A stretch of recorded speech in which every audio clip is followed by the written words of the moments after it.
સુરતમાં કાયદો અને વ્યવસ્થાના ખુલ્લેઆમ ધજાગરા ઉડાવતો વિડીયો સોશિયલ મીડિયામાં વાયરલ થયો છે।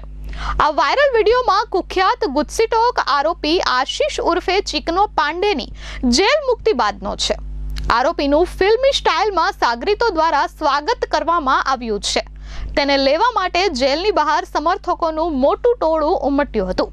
આશ્ચર્યજનક રીતે એક જેલ કર્મીએ પણ તેની સાથે હાથ મિલાવ્યો હતો। ત્યારબાદ બ્લેક કારના મોટા કાફલા સાથે તેનો રોડ શો કાઢવામાં આવ્યો હતો, જેનો વિડીયો વાયરલ થતા સમગ્ર શહેરમાં ચર્ચાનો વિષય બન્યો છે।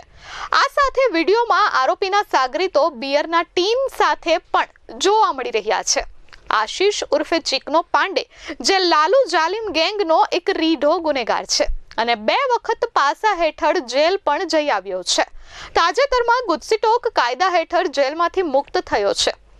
સામાન્ય રીતે આવા કાયદાથી ગુનેગારોમાં ડર ઊભો થાય છે, પરંતુ ચિકનો પાંડેની જેલ મુક્તિ વખતે જે દ્રશ્યો સર્જાયા તે જોતા એવું લાગ્યું કે જાણે કોઈ સમાજ સેવકનું સ્વાગત થઈ રહ્યું હોય।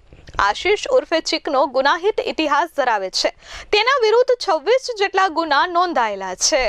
Bureau report S24 news Surat.